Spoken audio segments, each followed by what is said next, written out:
आज की बात। स्वागत। ये तो आप जानते हैं कि बौद्ध साहित्य को प्रचारित और प्रसारित करने वाला और वास्तव में बुद्ध वचनों को हम सबके पास पहुंचाने वाला जो मुख्य ग्रंथ है बौद्ध साहित्य में, तो वो है त्रिपिटक, जिसमें 3 पुस्तकें हैं, सुत्त पिटक, विनय पिटक और अभिधम्म पिटक।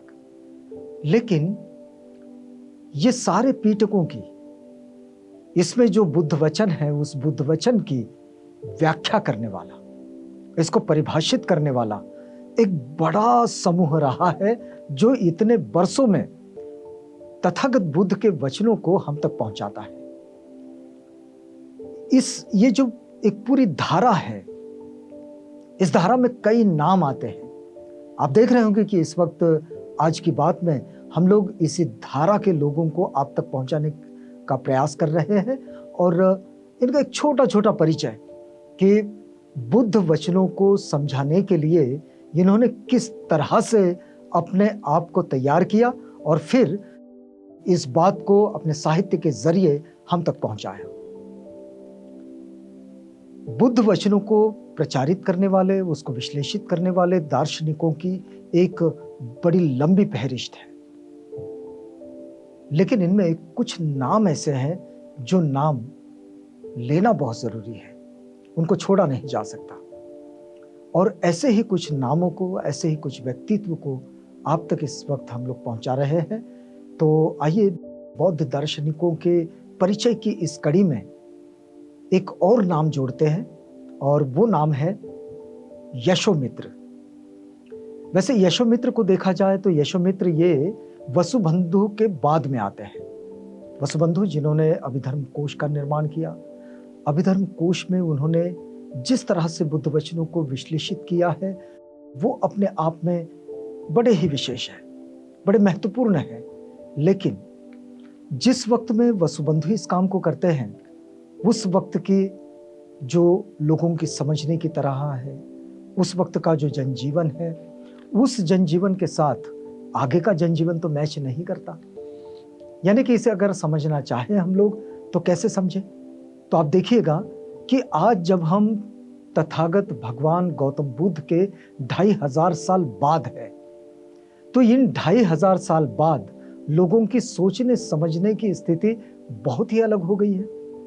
ऐसे में उस वक्त की बात को जैसा का वैसा अगर समझाना चाहेंगे तो ये थोड़ा सा मुश्किल सा भी काम होता है। तो फिर तथागत बुद्ध का वचन है तो प्रासंगिक, लेकिन उसे आज की समझ वाली भाषा में और आज की शब्दावली में समझाना ये बड़ा जरूरी होता है। तो ऐसे ही ये धारा चलती रही है।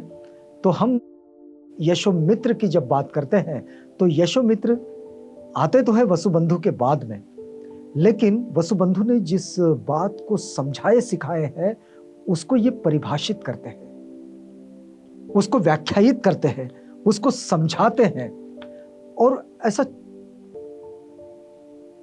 ऊपरी तौर पर नहीं समझाते, उसे विस्तृत रूप में समझाते हैं। उनका एक बड़ा ही प्रसिद्ध ग्रंथ है जिसका नाम है स्फुटार्था। ये स्फुटार्था में जिस तरह से यशोमित्र ने बुद्ध वचनों को विश्लेषित किए हैं, ये वास्तव में उस वक्त में उस युग के लिए एक बड़ा ही महत्वपूर्ण ग्रंथ था।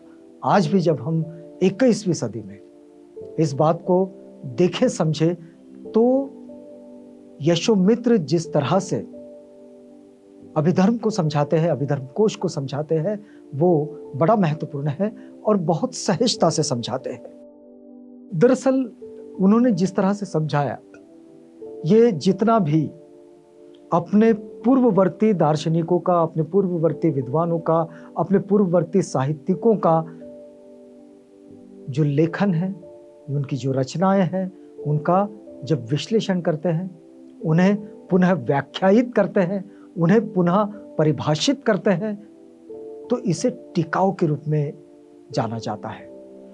तो अभिधर्म पर जो टीका है ये भी अपने आप में एक बड़े ग्रंथ का हिस्सा है। अभिधर्म तो अपने आप में बड़े ग्रंथ का हिस्सा और उन पर लिखी गई टीकाएं जो है वो भी अपने आप में बड़े ग्रंथ का हिस्सा, ये दोनों मिलकर अभिधर्म को समझाते हैं। बौद्ध साहित्य की इस विशालता को कभी आप समझने की कोशिश कीजिएगा, बड़ा मजा आता है इसको पढ़ने में। जीवन के एक एक रहस्य को बड़ी बारीकी से, बड़ी गहराई से और बड़े विस्तार से इसमें समझाया गया है। तो यशोमित्र की जब हम बात करते हैं तो यशोमित्र के विषय में यह बात जरूर कही जाती है कि यशोमित्र बौद्ध दार्शनिकों की इस कड़ी में उन्हें एक ऐसा सितारा कहा जाए,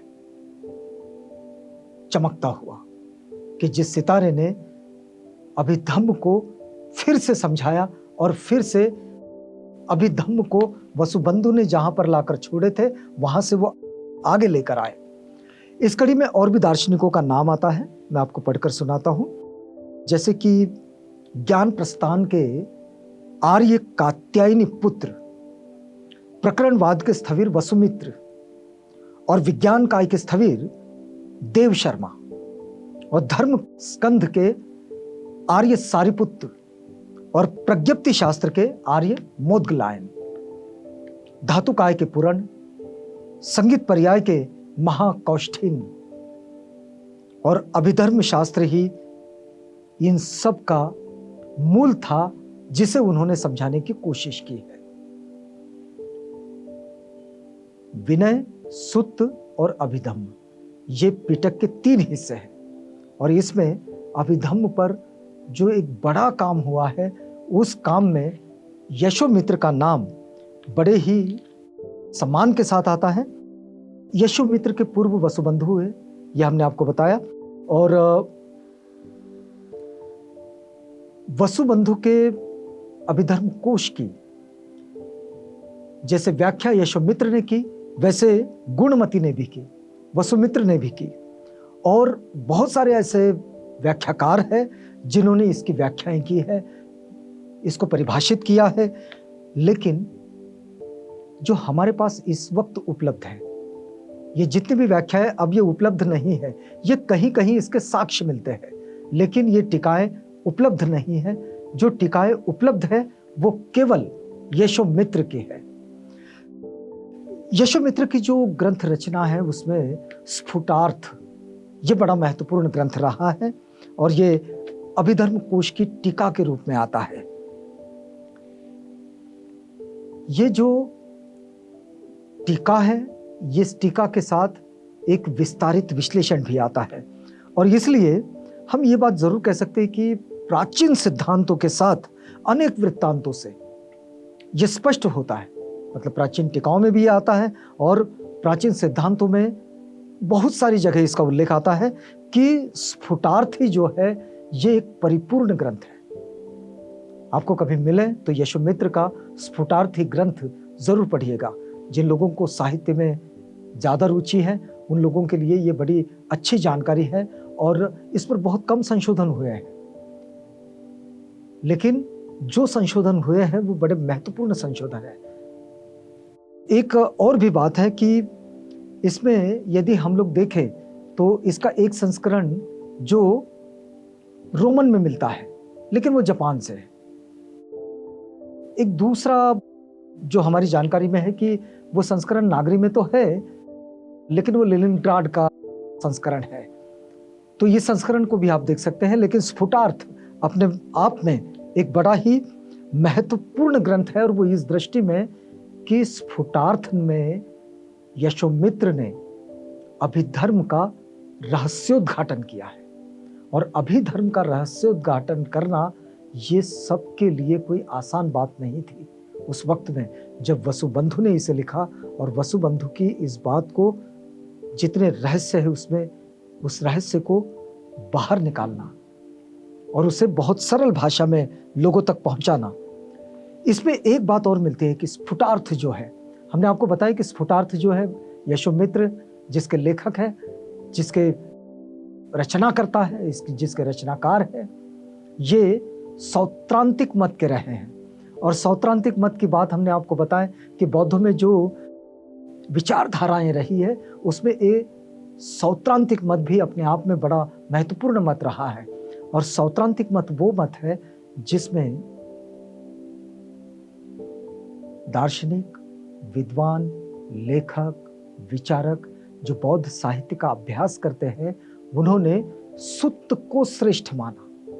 सूत्र को श्रेष्ठ माना मतलब तथागत बुद्ध ने उनके वचनों में जो सूत्र दिए हैं, हम देखें त्रिपिटक में सूत्र पिटक है, तो इस सूत्र को जिन्होंने श्रेष्ठ माना और सूत्र को श्रेष्ठ ही नहीं माना, उनको ज्येष्ठ भी माना और ज्येष्ठ मानने के साथ साथ उन्हें बड़ा महत्वपूर्ण माना और केवल उन्हीं के आधार पर अपने साहित्य की रचना करते रहे। नई रचनाओं का जो निर्माण किया, जो उन्होंने सूत्रों के आधार पर किया, यानी कि सूत्रों के आधार पर किया, ये सूत्रों के आधार पर उसका विश्लेषण करने वाले, अपनी रचनाएं करने वाले, नए सिरे से बुद्ध वचनों को गढ़ने वाले और इसके लिए अलग अलग विधाओं का इस्तेमाल करने वाले, जिसमें किसी ने पद्य का इस्तेमाल किया, किसी ने कथाओं का इस्तेमाल किया, किसी ने कविताओं का इस्तेमाल किया। और इसलिए इस दृष्टि में यशोमित्र का ये जो योगदान आता है, वसुमित्र के अभिधर्म कोश का जो परिभाषित करने वाला ग्रंथ स्फुटार्थ, ये उन्होंने जब लिखा, ये वास्तव में बड़ा महत्वपूर्ण ग्रंथ रहा। तो ये जो सौत्रांतिक जो थे, जो सूत्र को पकड़कर काम करते थे, इन सौत्रांतिकों में एक विशेष नाम आता है यशोमित्र का, ये सौत्रांतिक मत की परंपरा में। और इसलिए इस दृष्टि से भी यशोमित्र का योगदान, उनका महत्व बड़ा हो जाता है। दूसरी बात, बुद्ध वचन को समझाने वालों में एक और स्थिति मिलती है और वो मिलती है दृष्टांतों के द्वारा बुद्ध वचन को समझाना। मतलब तथागत ने जो बात कही है उसको दृष्टांतों के द्वारा समझाना। उसके लिए कुछ कहानियों को गढ़ना और कहानियों के द्वारा, दृष्टांतों के द्वारा बुद्ध वचन को समझाना।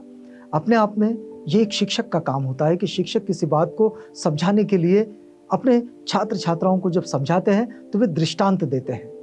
बहुत सारी चीजें दृष्टांतों के द्वारा समझाते हैं, उदाहरणों के द्वारा समझाते हैं। तो ये जो दृष्टांतिक जो विश्लेषण है, ये विश्लेषण भी यशोमित्र के साथ जुड़ता है और यशोमित्र ने बौद्ध साहित्य में इसको बड़े ही खूबी के साथ शामिल किए हैं। ये भी अभिधर्म की टीकाओं में शामिल होता है। तो यशोमित्र के इस योगदान को याद करते हुए आज की बात में यहाँ हम रुकते हैं। कल मिलेंगे आपसे किसी और जानकारी के साथ। तब तक के लिए हमें इजाजत दीजिएगा।